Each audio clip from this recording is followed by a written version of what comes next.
Muy bien, Willy. Segundo programa del día. Estamos de maratón hoy día. Estamos de maratón. Pero vale la pena. Totalmente. Encantados y con todas las pilas porque hemos tenido invitados especiales y seguimos teniendo. Por supuesto. Tenemos a Gabriela Flores en estudios en este programa nuevo de Los Opinólogos a través de Argolla TV.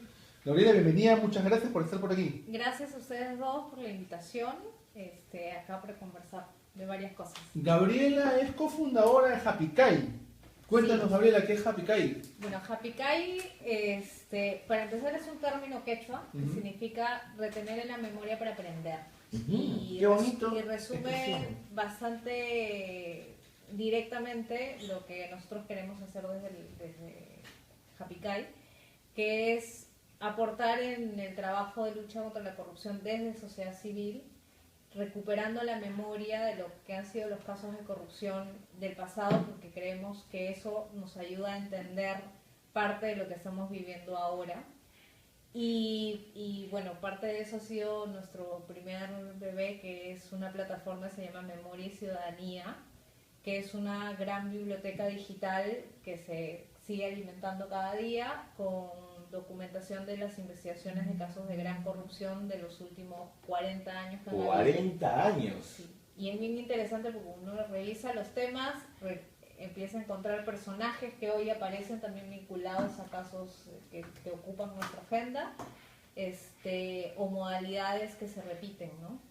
Entonces, lo que queremos es contribuir con eso para recordar, para generar propuestas y para empezar a cambiar las cosas de verdad, ¿no? Pero ya lo dijo el investigador fallecido hace poco, el señor Quirós, en su libro La historia de la corrupción en el Perú. Nació la República Peruana con corrupción, ¿no? Y que venía además de el virreinato. Entonces ustedes se han centrado más en los últimos años de Sí, investigación. hemos empezado recuperando la memoria de los últimos 40 años, primero de las investigaciones que hubieron a nivel del Congreso de la República. 40 años. Nos estás hablando entonces del segundo gobierno de Fernando Belaúnde. Exacto. Las investigaciones que empiezan en el segundo gobierno de Belaúnde, que son además algunas de ellas investigaciones que tienen que ver con casos que ocurrieron o hechos de corrupción que se dieron previo a ese segundo. En la dictadura. En la dictadura, ¿no es cierto? Hay registros del gobierno de Morales Bermúdez entonces. Sí. ¿Cuál es el caso de esa época que tengas más en la memoria, que te llama más la atención? El que se me viene a la memoria y que lo tratamos de resumir en una línea de tiempo que hicimos algunos casos, que hicimos algunos cálculos con 7 casos a lo largo de estos años que costaron más de 20.000 millones de soles al país. Es el caso del Banco Ambrosiano. Claro. Entre el 78 y el 79, el directorio del banco del Banco de la Nación peruano decide comprar acciones del Banco Ambrosiano, que es un banco cuyo principal accionista es el Banco del Vaticano. El Vaticano, exacto. Que además ha estado denunciado, vinculado Sí. con temas de mafia. lavado, de mafia. De la mafia italiana, la Cosa Entonces, Nostra. Exacto. Los funcionarios del Banco de la Nación, el directorio, decide comprar acciones de este banco, que las investigaciones demostraron que estaban sobrevaloradas en alrededor de 3 millones de dólares de esa época.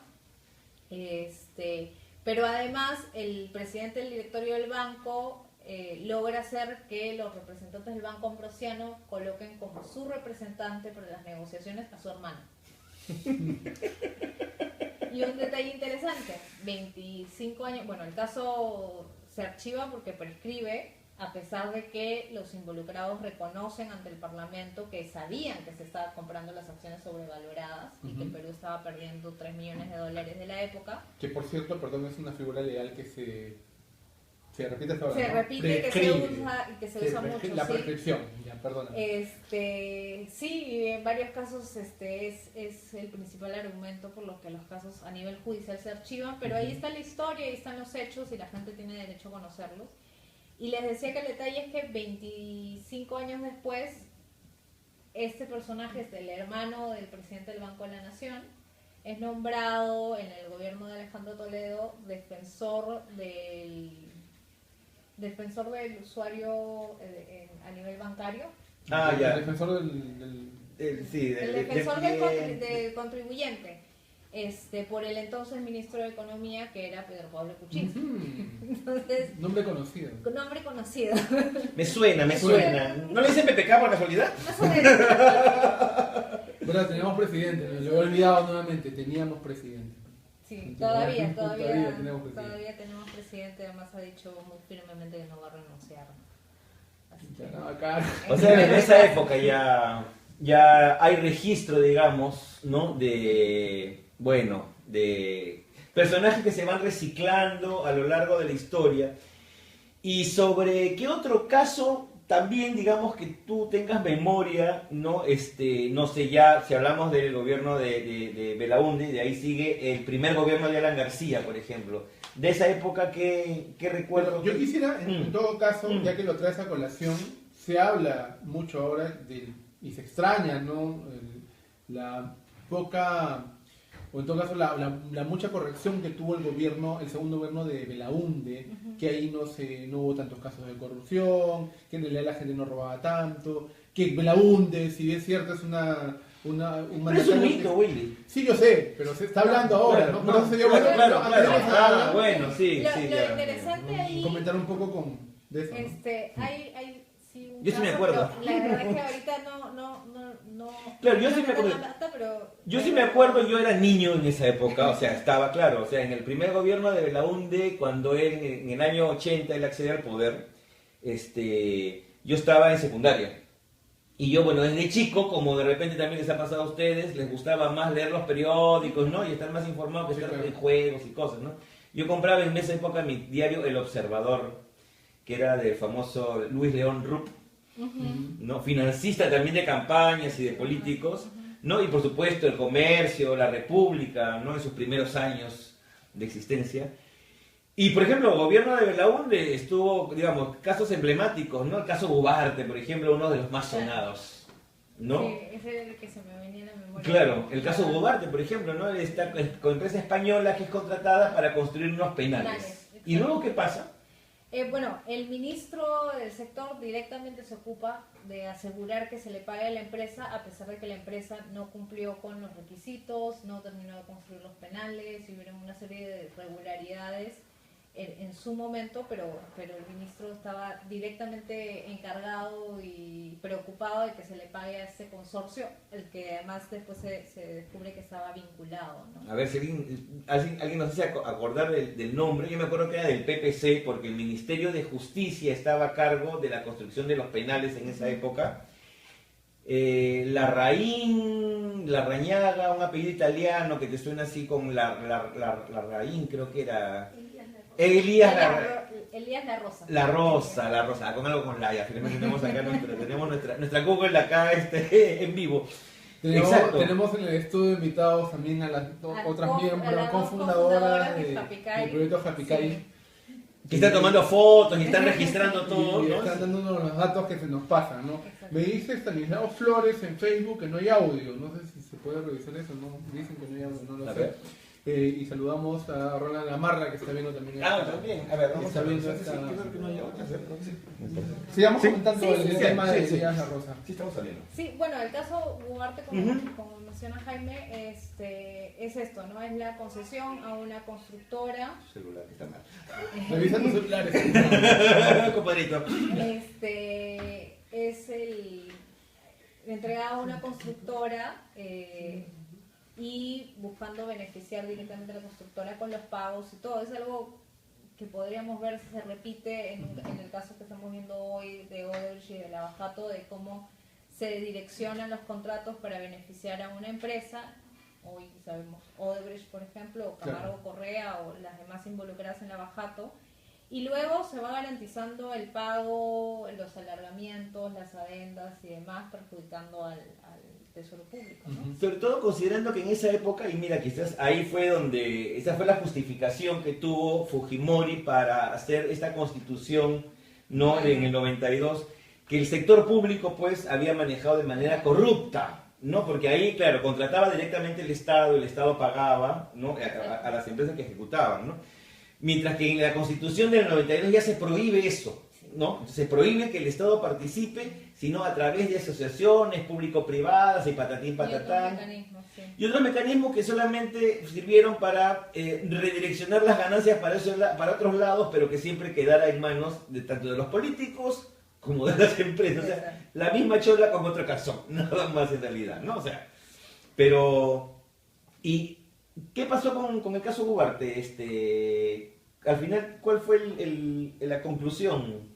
Bueno, la comisión investigadora encontró irregularidades y responsabilidades en los funcionarios, pero nuevamente a nivel judicial el caso no prosperó. ¿no? Que es, cuando uno revisa la historia, es una tendencia que preocupa, ¿no? Cuando los casos pasan a nivel judicial, terminan cayéndose, ¿no? Es una constante. Cuando tenemos, claro, también hay una especie de complicidad de parte del aparato judicial para cierto tipo de delitos, ¿no? Y que lo vemos hasta ahora también. Termina el gobierno de la UNE y llega el gobierno de García, quizás el más tristemente recordado quinquenio del APRA. Y ahí tenemos varias cosas, ¿verdad? Sí, yo mencionaría, solo por mencionar uno de los casos del primer gobierno, el caso del tren eléctrico, ¿no? Que además está directamente vinculado a lo que hoy vivimos con Odebrecht y con Lavajato, ¿no? El caso del tren eléctrico era el tren que recién en el segundo gobierno se concluyó y que en esa ocasión se le otorgó a un consorcio italiano, que después su representante legal, Sergio Siragusa, reconoció que lo que dijo fue, como hoy dice Barata, lo que dijo es que él había entregado un soborno directamente al expresidente de varios millones de dólares, una parte en efectivo y otra parte a través de una cuenta bancaria offshore en Gran Caimán, que no estaba a nombre de García, sino a nombre de otra persona, ¿no? ¿Zanatti? Del señor Alfredo Zanatti, famoso. Que hay un video inclusive en el que el mismo Zanatti, reconoce haberle entregado una coima a Alan García, ¿no? Ese caso en realidad estuvo muy cerrado, o sea, tuvieron todos los elementos, ¿no? Hubieron los testimonios, hubieron las pruebas. Bueno, ahí hizo pues su maestría el doctor García en negocios internacionales, ¿no? Porque de ahí ya no se le pudo encontrar nunca más, ¿no? Pero me refiero que ese caso sí estuvo muy cerrado, muy estructurado, ¿no? Hasta que... Incluso en el Ministerio Público está el expediente del caso, porque eso pasa del Parlamento al Ministerio Público, y en el Ministerio Público sí llegan a verificar la existencia de esta cuenta, o sea, llegan a corroborar el dicho de Siragusa. Lo cierto es que, claro, García sale del país, el tiempo transcurre y se acoge a la prescripción. Nuevamente, el mismo tema legal, ¿no? Claro, en ese caso él sale del país con el autogolpe de Fujimori. Con el 92, ¿no es cierto? Se escapa, se asila en Colombia inicialmente y mágicamente termina en París. Bueno, lógico, yo también me hubiera ido a París. Lógico. Yo lo entiendo, doctor García, no se preocupe, yo lo compadezco. Hay mucha gente Pero que Europa es un destino muy bonito, ¿no? Por supuesto, claro. París ahora está en España, ¿no? Mucha gente que nos ve todavía es gente muy joven, y hemos visto en las estadísticas, no conocen el tema. El tren eléctrico que tú tomas ahora ha demorado 25 años en hacerse. Se licitó en esa época, en el primer gobierno de García, en el 85, entre el 85 y el 90, en ese quinquenio. 86, 87. Fue porque ese tren fue ideado para que Del Castillo gane la alcaldía de Lima. Claro, que por cierto ganó. Ganó. ¿No? Sí. Uno y su única obra fue ponerle rejas a la Avenida Brasil para hacer el corredor de la Avenida Brasil y ahí quedó. Sí, nada más. Hay que ver cuántas cosas más se levantaron en peso por ahí.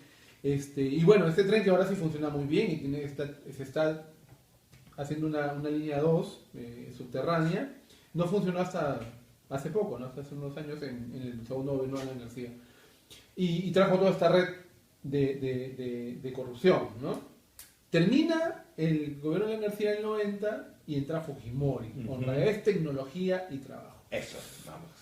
Comienza Fujimori en un decenio donde cambian muchas cosas. Y también trae nuevos casos. Bastantes nuevos casos y varios de ellos vinculados a personajes que hoy están bajo investigación de nuevo, ¿no? O sea, nosotros hemos mencionado a través de nuestras redes, hemos publicado algunos documentos de la investigación que hizo, por ejemplo, la comisión que investigó los delitos económicos y financieros durante el régimen de Alberto Fujimori, que la presidió el ex congresista ya fallecido Javier Díaz-Canseco, que además debo decir, nuestro proyecto de Memoria y Ciudadanía justamente recoge y nace un poco del ejemplo de Javier y el ejemplo de Gustavo Mome. Ambos además pensaban que la ciudadanía tiene derecho a conocer, y nuestro derecho a conocer y a saber los hechos está por encima de cualquier otro derecho. Y Javier además en esa línea publicó los informes de las comisiones que presidió, y en esa comisión ellos investigaron las irregularidades en las contrataciones del Estado, y ahí encontraron, por ejemplo, cómo se benefició la empresa JJ Camet, que les debe sonar a muchos Me que parece por ahí. no recuerdan el gobierno de Fujimori, les debe sonar porque algunos de sus directivos han estado incluso unos días con prisión preventiva por el caso Odebrecht y por la Interoceánica. Y bueno, porque coincidentemente JJ el fundador de la Camet empresa era ministro era de el Economía. ministro de Economía del gobierno de Fujimori, Qué y es coincidencia. en ese periodo en donde la empresa empieza a ¿Prosperar? empieza a prosperar, pero además empieza a tener negocios con el Estado, ¿no? Claro. Y empieza a crecer.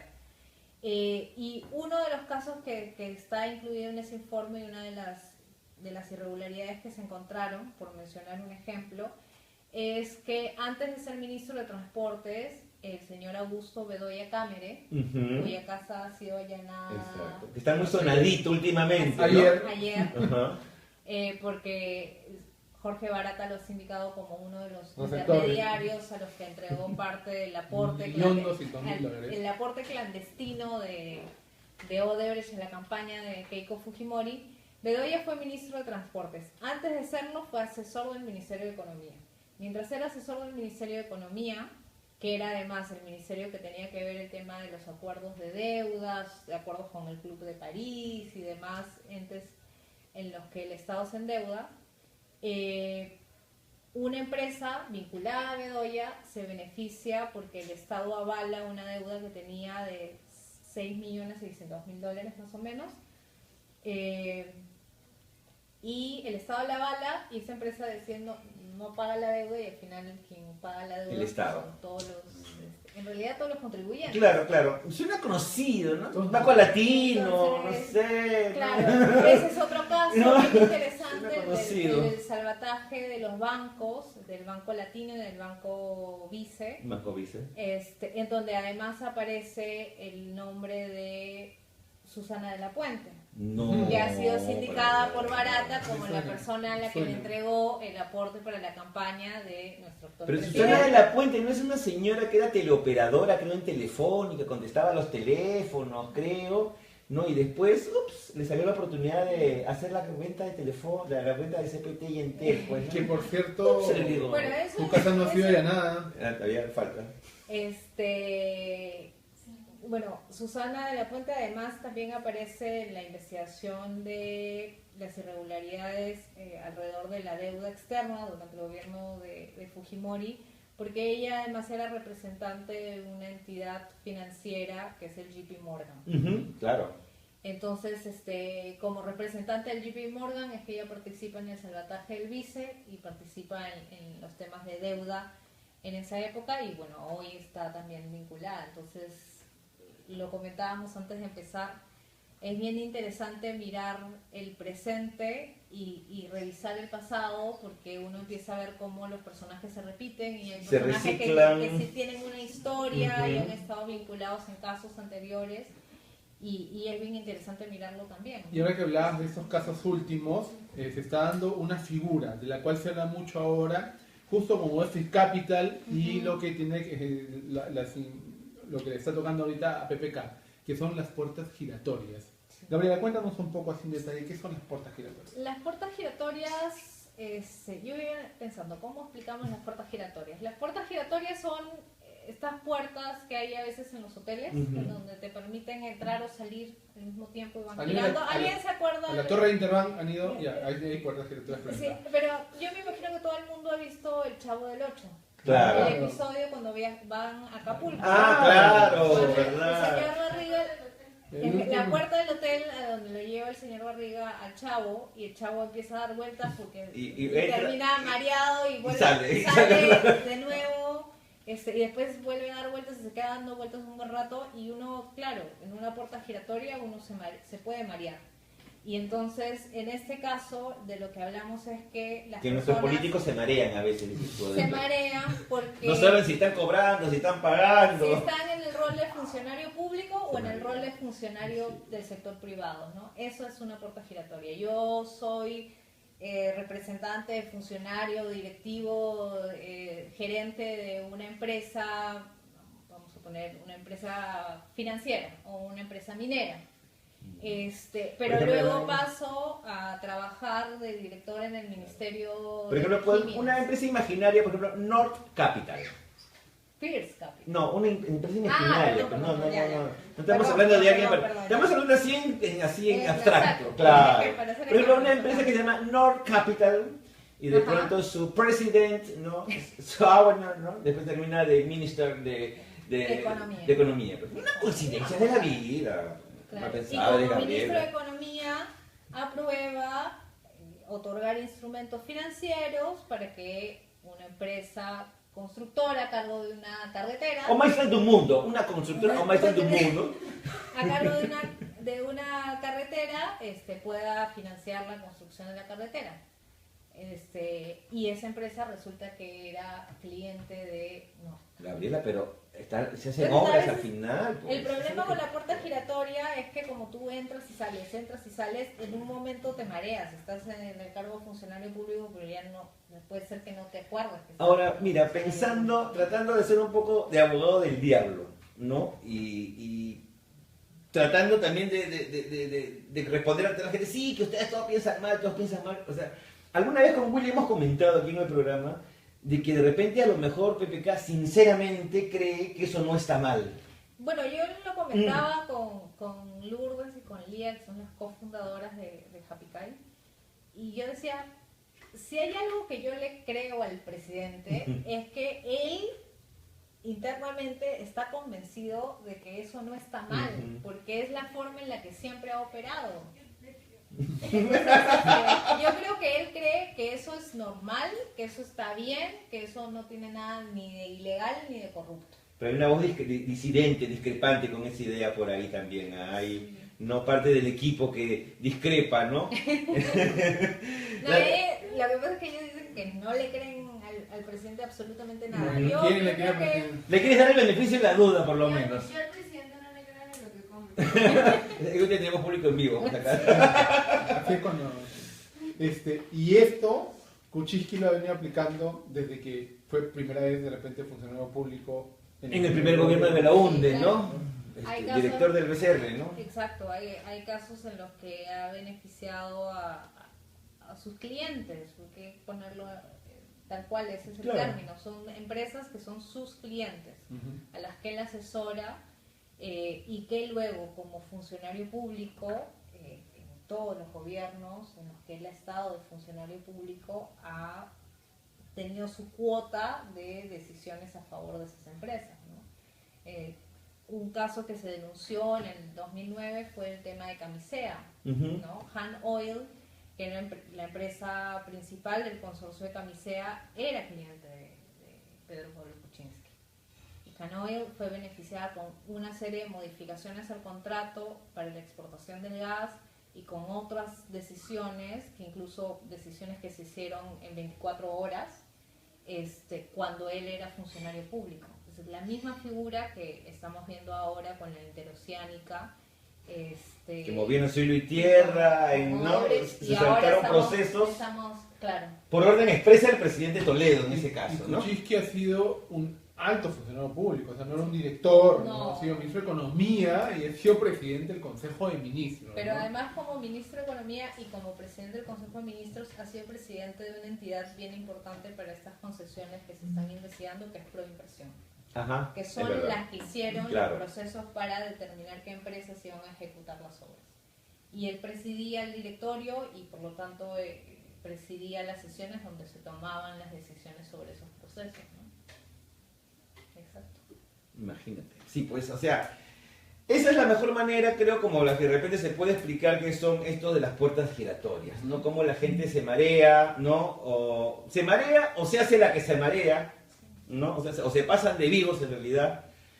Y al final de cuentas, ellos sacan la plata del Estado, se la agarran ellos, se la dan supuestamente a la empresa, que son ellos mismos, y ellos mismos ejecutan la plata y al final ganan por todos lados, porque ganan la comisión 1, la comisión 2, Claro. y ganan el porcentaje de la ganancia de la empresa y el, No, pero y se- el- y el- se y el hizo, salario ¿no? de éxito, ¿no?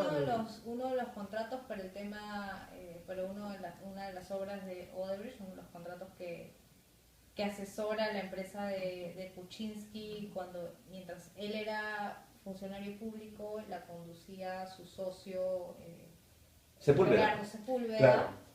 que sigue siendo su socio hasta la actualidad, por lo menos en una de las empresas en Miami.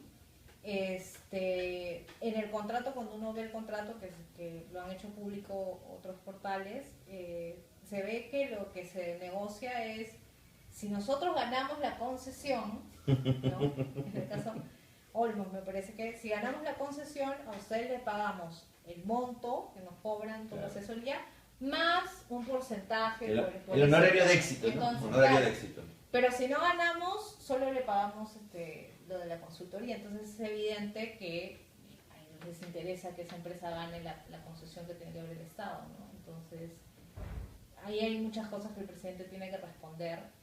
Y de hecho, más allá de si le creemos o no le creemos que él cree que eso está bien, él ha mentido a lo largo de que se ha visto el tema, ¿no? Porque Claro. primero negó totalmente cualquier vínculo y después cuando ya no lo ha podido negar, ha tratado de dar una explicación Cada uno que más cada atrás que la vez otra, ¿no? y que cada vez van saliendo elementos que la contradicen, ¿no? El nuevo Toledo es.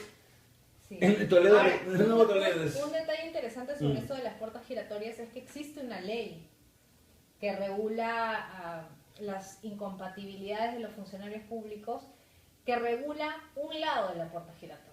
A ver, pues, cuéntenos esa parte, nos interesa. Es solamente A un ver. lado, que es, si yo he sido funcionaria en el Ministerio de Salud, mientras soy funcionaria no puedo ser miembro de ningún directorio, no puedo ser representante, no puedo estar vinculada a ninguna empresa del sector salud. Pero además no puedo serlo hasta un año después de haber salido del cargo. Qué castigo. Claro, que pierdes contacto con la realidad. ¡Un año! Un año no puedes entrar. Por eso hay muchos ex procuradores, por ejemplo, anticorrupción, Ujú. que no están trabajando temas, no están litigando en temas vinculados al sector público o con el Estado, sino que trabajan en otros sectores. Hay otros que salieron de la Procuraduría y pasaron a ser parte de la defensa de las empresas investigadas, en los casos que ellos habían visto como procuradores también. Pero hay una ley expresa desde el 2001, desde el gobierno de Toledo además. Ya. Curiosamente. Pero eso cubre, claro, una parte, al final ya no eres director, no es nada, pero sigue teniendo un nexo con la empresa y la Sigue fuerza. siendo un supuesto. nexo y sigue teniendo un nivel de influencia. Claro, ¿no? claro. Y es interesante ver cómo se ve reflejado en este momento ese tipo de cosas. Por ejemplo, las personas de mayor confianza en PPK, llámese Mercedes Araoz, llámese Susana de la Puente, llámese la ministra Carranza. Carranza, la ministra que es ahora ministra de Economía, Cooper. Cooper, han sido siempre del entorno De los negocios. De y negocios. han sido parte pues de los CEOs y altos funcionarios de empresas privadas bien conocidos, ¿no? Y me da mucho miedo Claudio Cooper, por ejemplo, de lo que puede estar haciendo ahorita en economía y finanzas. Sí. Y a quién se estará beneficiando en este momento, ¿no? Porque estamos viendo hacia otro lado, ¿no? Yo quisiera hablar de Odebrecht ahora. Exacto, sí. Eso también. Yo también. No estaba yo hablando ahí. Y más aún, Es el preámbulo nada más. yo creo que podemos hacer una explicación, aprovechando que Gabriel está acá, para que nos pueda dar un panorama un poco más grande, más amplio, ¿no? Odebrecht es una pequeña parte de un caso mucho más grande que es el caso Lavallato, Ujú. ¿no? Que incluyen, yo pensé que incluían algunas empresas brasileñas más, pero no es así. Es mucho más grande aún. Sí. El caso Lavallato, como les comentaba, empieza en Brasil por lo menos desde el año 2008-2009. Empieza con la Policía Federal investigando en realidad no corrupción, sino a los lavadores de dinero, lo que hoy sabemos se llaman en Brasil los doleiros. Ujú. Empiezan a hacer seguimiento a determinadas bandas de doleiros y a través de la autorización judicial para pinchar los teléfonos, escuchar las llamadas telefónicas y las comunicaciones de estos doleiros, empiezan a ver que con quienes tenían contacto más frecuente eran justamente con los directivos de empresas, de las empresas constructoras más grandes. Y siguiendo el hilo, terminan llegando a lo que es el escándalo de Petrobras, que es quizás el punto de inicio de este terremoto que no termina, ¿no es cierto? Y bueno, por eso se llama Lava-Jato, pero lo que ha determinado la justicia de Brasil es que el cártel empresarial, porque la justicia lo llama así en las resoluciones, era un cártel empresarial que se ponía de acuerdo y se repartía las obras que se iban a licitar en Petrobras. Y tenía varios componentes, involucraba a altos funcionarios, por ejemplo, no solo del Ejecutivo, sino del Parlamento, ¿no? Porque habían decisiones que pasaban por el Parlamento. Por eso es que hoy en Brasil vemos que casi todos los partidos políticos en el Parlamento están involucrados en el tema de las coimas. Pero en este cártel la justicia determina una lista de 16 empresas. Wow. Entre brasileras y no brasileras, ¿no? Empresas que han operado en varios países de América Latina, varias de ellas que han operado en el Perú también de diversas maneras. Entonces, como comentábamos antes de la entrevista, lo que estamos conociendo está hoy focalizado y centrado en Odebrecht, pero Odebrecht, para empezar, no es la única empresa constructora que ha reconocido el pago de sobornos y que ha firmado estas delaciones, estos acuerdos de delación premiada con la justicia de Brasil. Hay acuerdos con Camargo Correa, falta ver todo ese lado de la investigación, con OAS. ¿Ya también?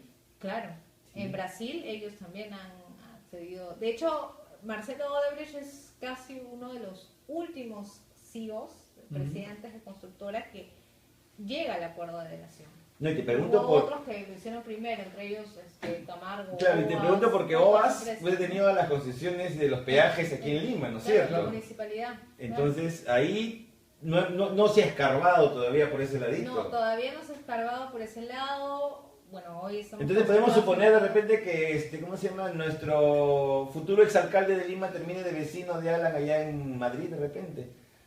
Puede ser, yo creo que cuando se empiece a escarbar vamos a ver que igual que en Brasil, probablemente no va a haber, es muy difícil que haya alguien del espectro político y de funciones que han tenido algún rol en el Estado y en la toma de decisiones, sea desde el gobierno o de la oposición, que quede libre del tema, ¿no? Ojo que Barata ha dicho que no conoce de registro que se han hecho algún pago o algún nexo con Castañeda Locio. No ha dicho que no existe. Claro. Ojo. O que... Puede haber sido a través de otros funcionarios. Exacto, o que no lo haya hecho la misma Odebrecht, sino que se asociaban. Porque, por ejemplo, ¿no? Ya nos olvidamos de Greña Montero. Por ejemplo, digo yo, ¿no? O sea, todo está enfocado en Odebrecht, en lo que va a decir Barata, pero nos estamos olvidando y nadie le ha preguntado al señor Barata todavía acerca de... Claro, incluso de la Odebrecht, discusión desde el Greña gobierno Montero. está, yo creo, enfilada en que nos concentremos en una sola empresa, en Odebrecht, y por eso la discusión del decreto de urgencia 003 o de otra ley, en si la empresa se va o no se va, Pero no se trata solo de Odebrecht, se tratan de varias empresas. El caso ha permitido que se abra otra investigación, entiendo, en el Ministerio Público, que es la investigación llamada el Club de las Constructoras, porque además hay también, aquí se llaman de colaboradores eficaces, hay colaboradores eficaces, también peruanos, además de los brasileños, que han empezado a hablar de este otro grupo y club de constructoras que Ese sí es nacional. Nacional, no, también hay socios extranjeros. O sea, también están okay. las brasileras, pero también hay nacionales, hay españolas y hay otro tipo de empresas, según los colaboradores eficaces. Están hablando de alrededor de 30 empresas que se repartían las obras del Ministerio de Transportes y Comunicaciones. Por ahora, esta información está referida al gobierno de Humala, del ministro Paredes, pero es probable, bueno, para empezar, lo que sí reconocen es que así actuaban desde varias décadas atrás. Y si uno revisa, bueno, sí empieza a ver que hay empresas que siempre se repiten en las grandes obras del país. Claro. Ahora, era un modus operandi que tiene tiempo, ¿no? Un poco al inicio tú hablabas, yo hice notar el tema de la figura legal que siempre se repite, que es la prescripción de delitos. Y todos los involucrados en política son muy emocionados al decir, pero ya prescribió, yo soy libre e inocente, aguanta. Que haya prescrito no significa que seas inocente, simplemente que pasó el tiempo de demostrar tu culpabilidad, ¿ya? Que no eres culpable o que no se ha demostrado tu inocencia, no te hace inocente necesariamente. ¿Qué figuras dentro de esta investigación que han hecho junto con el equipo y con Happy Kai han encontrado, qué figura de corrupción se ha repetido durante tantas décadas? ¿Cuál es la figura más repetida, la más usual? Yo creo que hay varias modalidades que van dando cuenta de lo que varios expertos como Francisco Durán y otros expertos internacionales llaman la captura del Estado. Hay diferentes formas, desde las puertas giratorias, de las que hemos hablado ahora, los lobbies, que es también toda otra forma bien interesante. Nosotros le decimos argolla. La argolla, Una de las organizaciones más peruanas que hay. Exacto. La argolla. La argolla. Y una serie de mecanismos más. Bueno, Odebrecht lo está revelando, el aporte a las campañas y a los políticos es una forma de capturar a esos políticos para después garantizar decisiones, ¿no? Por eso es que ellos repartían plata a todos para garantizar al que gane y al que le va a hacer la oposición, para que no frene nada en el Congreso, por ejemplo. Y entonces hay una serie de modalidades que lo que han ido haciendo es capturar el Estado. ¿Y qué es capturar el Estado? Es que no solo el dinero del Estado, sino las decisiones que se tienen que tomar desde el Estado y que deberían estar orientadas a garantizar educación de calidad, salud de calidad, calidad de vida para todos, justicia, por ejemplo, para todos, están desviadas y concentradas en garantizar las ganancias y beneficios a un sector muy chiquito, privado, que tiene intereses particulares, ¿no? Que son o directamente los funcionarios públicos, o gente vinculada, o gente que ha financiado y a la que le deben algunos favores, pero se desvían las decisiones del Estado para beneficiar a eso. Y lo que uno ve, sobre todo en los casos de gran corrupción, que es lo que vemos ahora con Lavajato y algunos de los casos que hemos mencionado, es eso. Es el Estado orientado a garantizar beneficios para un privado, para un interés particular, perjudicando el interés de todos, ¿no? Claro. Yo quiero traer a colación un tema que está dentro y enfocado aquí, ya que estamos hablando de gran corrupción. Hay un personaje político que siempre se ufana de decir a otros han comprado, a mí no, con un gran ego colosal. Ese señor definitivamente ha tenido, y hemos hablado un poco al inicio del programa, con el caso Siragusa, con el tren eléctrico, Y hay más bien ya una acusación directa de Barata, ¿no? Que se le entregó un dinero a Luis Alba Castro, en ese momento quien se encargaba de temas de campaña, y que llegó a ser ministro del Interior en el gobierno de Alan García, de quien estamos hablando. ¿Tú cómo ves esta figura? ¿Por qué él está tan seguro? ¿Por qué se ufana tanto de la inocencia? ¿Habrá encontrado de repente una fórmula, un esquema de ocultar ese tipo de dádivas? ¿O será que realmente todos estamos muy equivocados y Alan García es un santo varón totalmente inocente? ¿Lo dudas? A ver, yo como periodista de investigación tengo que guiarme por los hechos. Uh-huh. Y los hechos van reflejando que algo no se está diciendo, algo no estamos sabiendo todavía, pero la verdad es que hay la revelación, como tú has mencionado. Barata ha dicho que sí aportó a la campaña del año 2006, que es justamente la campaña en la que gana Alan García, y lo hizo a través de Luis Alba Castro, que como tú has dicho fue ministro del Interior, pero también fue presidente del Congreso. Y por mencionar un dato interesante, es durante el gobierno de Alan García que se archiva la investigación de la comisión Serna, que investigó que fue la mega comisión para el gobierno de Toledo, uh-huh, que incluyó el caso de la interoceánica.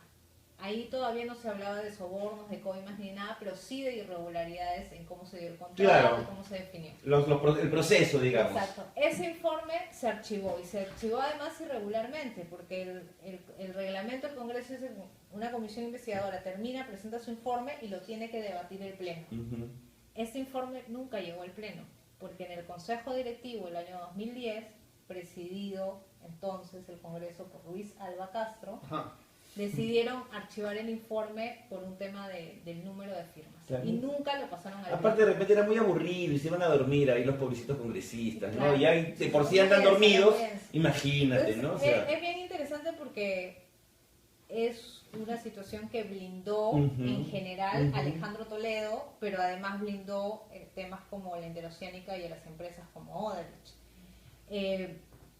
Pero hay otra serie de elementos. Por ejemplo, durante el gobierno de García hay una serie de viajes y de reuniones y de una relación muy cercana que Odebrecht dice, quien debe saber los detalles de la relación y de los aportes a García es Barata, porque el que tenía la relación es él. Uh-huh.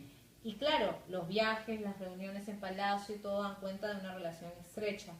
Hay otra serie de elementos como la donación que hace una empresa como Odebrecht del Cristo del Pacífico, que implica un gasto para la empresa, una donación hecha a título de qué, y cuyo costo fue de $800,000 según se supone, ¿no? Es algo también interesante que de hecho se está revisando, pero además un elemento que me comentaba en una entrevista que le hice a Romina Mela, que es una colega de IDL Reporteros, uh-huh, y que ha seguido el tema, es que al momento de la captura de los implicados en el caso del Metro de Lima, los que recibieron la coima de Odebrecht, Cuba, Luyo y otros, uh-huh, el dinero que había ingresado en esas cuentas bancarias no se había tocado.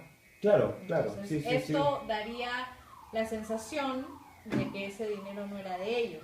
Pero claro, si tú vas a tener 6 millones de dólares, claro, tú vas a tener 6 millones de dólares si estás viviendo en Pueblo Libre, no tiene sentido, pues. O sea, Luyo creo que era, ¿no? Que vivía en Pueblo Libre, tenía 6 millones de dólares en Andorra y vivía en Pueblo Libre. No tiene sentido.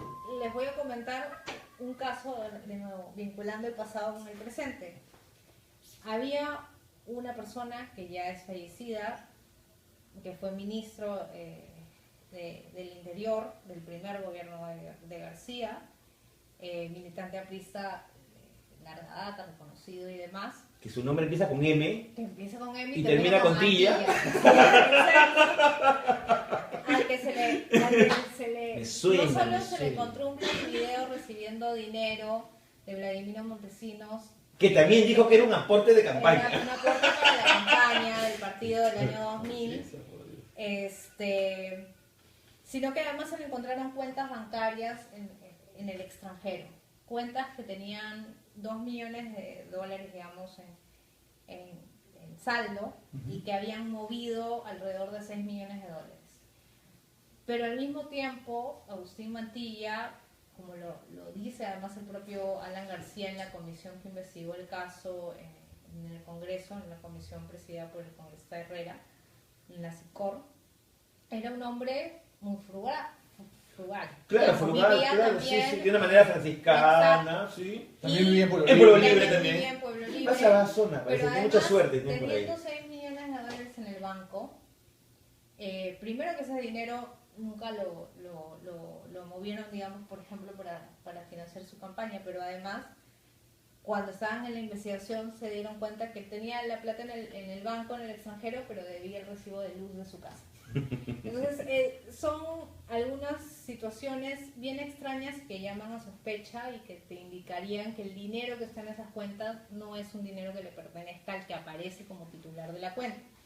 Ahora, algo que decía García en el 2001 es bien cierto y ahora con mucha más razón. Lo que tienen que hacer las autoridades es apelar a la cooperación internacional y seguir el rastro del dinero para ver a dónde terminó, Claro, en realidad, ¿no? claro.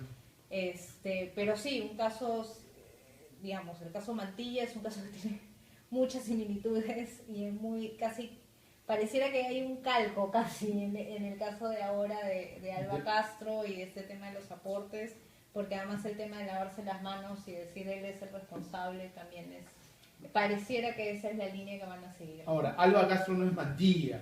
¿Se inmolará también?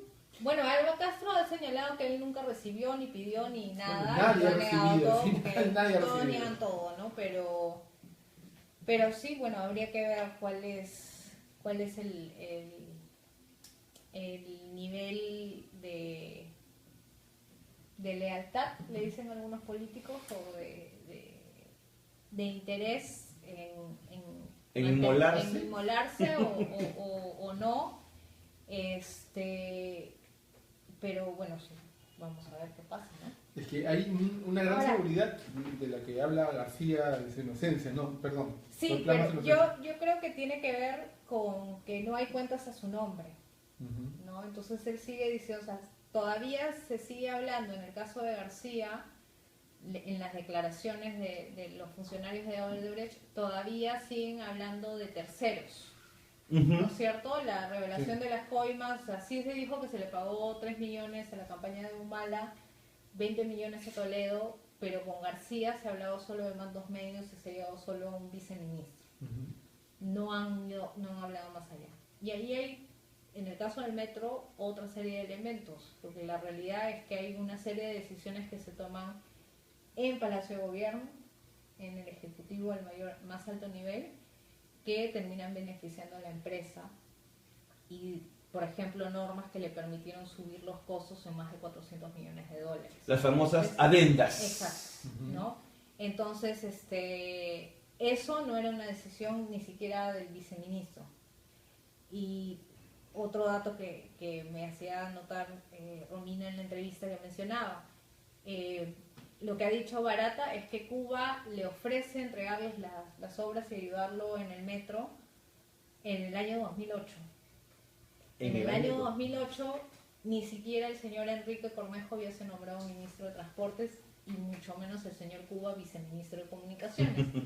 ¿Cómo antes de ser nombrado él sabía que iba a estar en una posición en la que iba a poder dirigir las obras? Leía su horóscopo con cuidado y ahí sabía las cosas que iba a pasar. Hay una entrevista que le hacen al señor Enrique Cornejo que se le hace en el diario El Comercio, inicios del año pasado, justamente por esto, el tema de los viajes y demás, en donde él señala que, bueno, hay cosas que se decidían por encima, ¿no? Un poder que iba por encima. Claro, sí.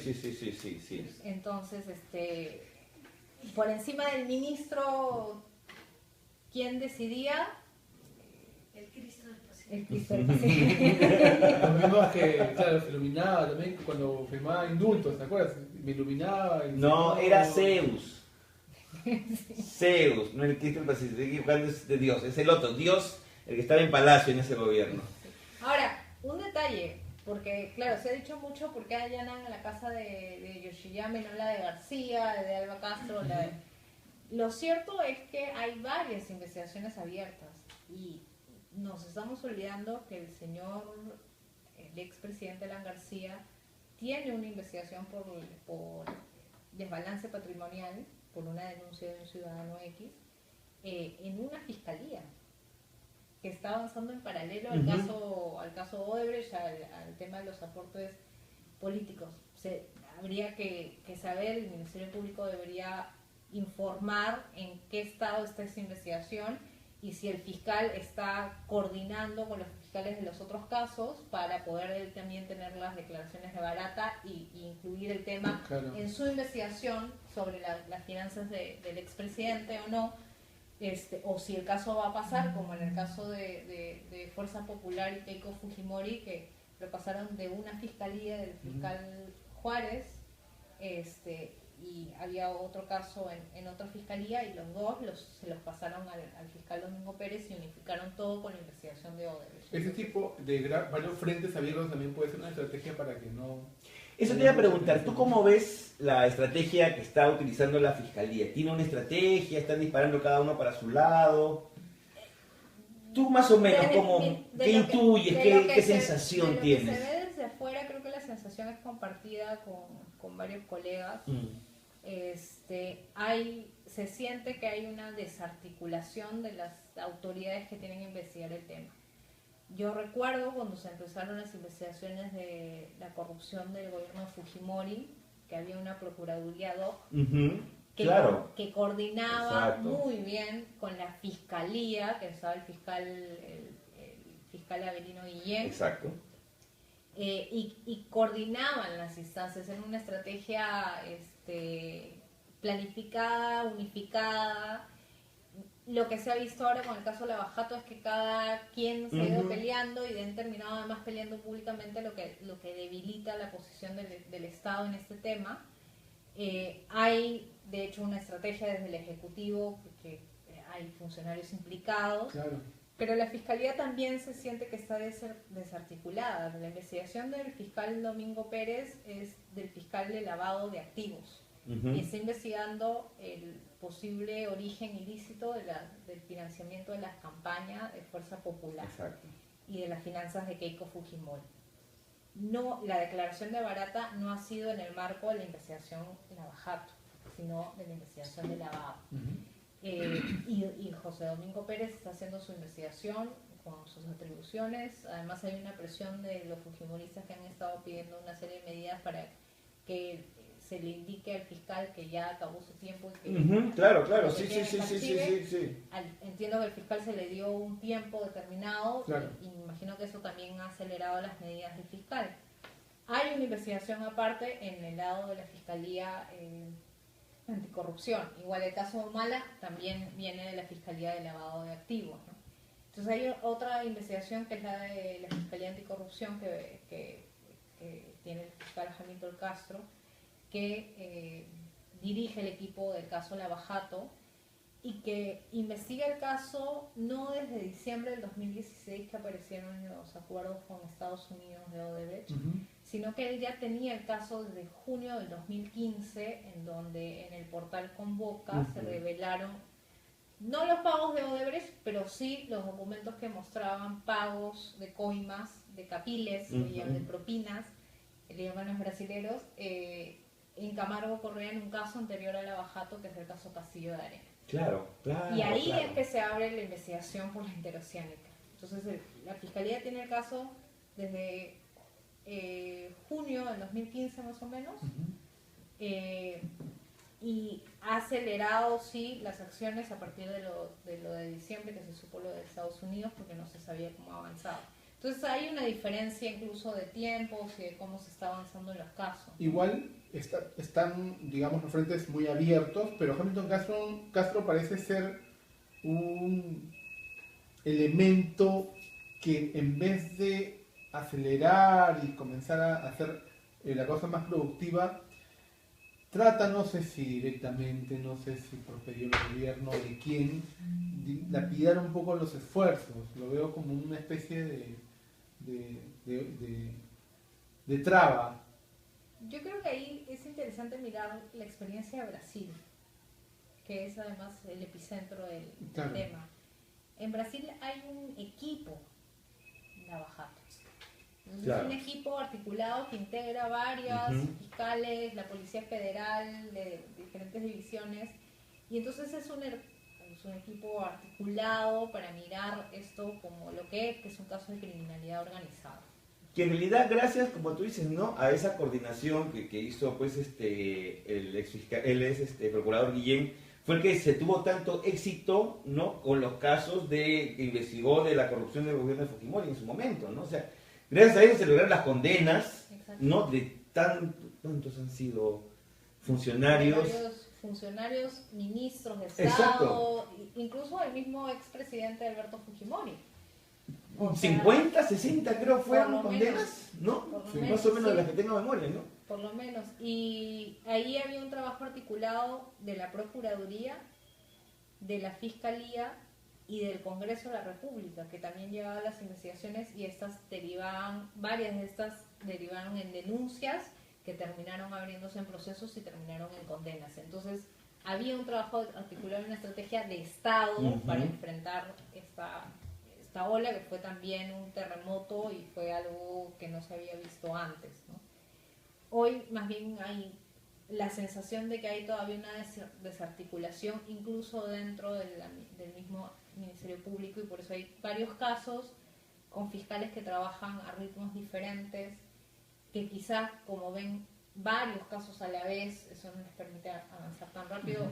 Y Claro, las que habría que presiones que tendrán Habría que también. saber bien qué sucede al interior, pero sí hay esta sensación que yo Están escuchaba desordenados. alguien que decía que esto, claro, podía permitir victimizarse alguno, ¿no? Claro. Entonces tienes, en el caso de Humala, los tienes con prisión preventiva, en el caso de Fuerza Popular, ya con allanamiento de casas y demás. En el caso de Toledo hay un proceso de extradición, el pedido de prisión preventiva. En el caso del presidente Kuczynski, recién a raíz de las revelaciones de los pagos de Odebrecht a First Capital y demás, se ha iniciado una investigación sobre el tema. En el caso de Susana Villarán, bueno, ella está con impedimento de salida del país por el tema de línea amarilla, pero todavía faltan varios personajes. El Metro de Lima es un caso que tiene a varios funcionarios con prisión preventiva. Les decía, en lavado de activos hay una investigación al expresidente García por el tema de Ahí viene por balance. nosotros, creo. Sí. ¡Qué miedo! Creo que es nuestro último programa. Y entonces sí hay que ir siguiendo qué pasa con esos temas, ¿no? Igual, bueno, acá yo creo que lo importante finalmente es el trabajo que ustedes están haciendo en esta extraordinaria recopilación de datos, casos, a los que podemos tener acceso cualquier ciudadano. Exacto. Happykai.p es la página. El proyecto que han lanzado hace poco, esta recopilación de casos, se llama Memoria Memoria y Ciudadana. Ciudadanía. Búsquenlo ahí adentro, búsquenlo en Google y van a encontrar la plataforma, ¿verdad? La plataforma está en, memoriaciudadanía.org, Ujú. nuestra página institucional es happykai.org. Y sí, dentro del Happykai también van a encontrar lo que hacemos, también la plataforma y otras cosas que estamos haciendo, y la idea es aportar para empezar a trabajar en conjunto desde sociedad civil varias iniciativas, ¿no? Claro, algo tenemos que hacer, porque también no podemos estar dedicándonos solamente a quejarnos, Sí, a claro. llorar sobre leche derramada, a ponerle chapas a los congresistas y todo, ¿no? Cuando en efectivo no se hace nada, ¿no? Y de verdad que es una extraordinaria iniciativa, de verdad. Estoy muy contento y le agradezco a Willy a que te haya traído, Gabriela, al Gracias a programa. ustedes por el espacio. No, al contrario. Y esto va a quedar en la memoria también, porque tanto en Facebook como en Periscope y en YouTube también va a estar en unas horas. Lo tenemos registrado y yo creo que es un antecedente para un antecedente para cualquier ciudadano que tenga iniciativas. Por ejemplo, esta es una de las como se puede colaborar con la patria, con la nación, como quieran llamarlo. pero también para que de repente los estudiantes de periodismo puedan, ¿no?, investigar qué pasó antes, ¿no? Porque la gente joven, ¿no?, si los viejos nos olvidamos, ¿no?, a los jóvenes no se les habla en ningún lugar de estas cosas. Sí, además ha habido una intención de ir cambiándole la historia. Y cuando las universidades preguntan sobre historia reciente, hay un escándalo. hay escándalos, ¿no? Gaby, gracias. Gracias a ustedes, de verdad, y cuando gusten. Y bueno, este fue un miércoles bastante intenso, muy interesante. Estamos contentísimos por los grandes invitados que hemos tenido en estas 2 ediciones. Y los invitamos para el próximo miércoles. Como siempre. Por ahí estamos ya en campaña electoral. Por ahí que tenemos algún programa con un invitado interesante también. Vamos a incentivar. Creo que me está lanzando, una primicia, Willy, que no la sé de repente, ¿no? De repente por ahí nos tiene alguna sorpresita, nos tiene algún candidato por ahí. Vamos conversando, de repente tengamos algún candidato por aquí. Y bueno, agradecemos la sintonía. A los que no tienen memoria, pégale este video a un fujimorista, para que se acuerden. Pégale este video a los que se niegan, a los que viven de la posverdad y a los que no creen que bueno... Y a los apristas. También. Sobre todo este programa está dedicado a ustedes, compañeros. Esto fue Argolla de los Opinólogos, perdón, ya me confundí. Vía Argolla TV. Y hoy día hemos tenido una gran invitada, Gabriela Flores, cofundadora del portal happykai.pe. Así que no se olviden de entrar y compartir también esa información que la hemos tenido en la página de Facebook también el día de nosotros. Ahí está, también pueden entrar y chequear. Así que ya saben, hasta la próxima, argolleros. Y la musiquita con la que terminamos.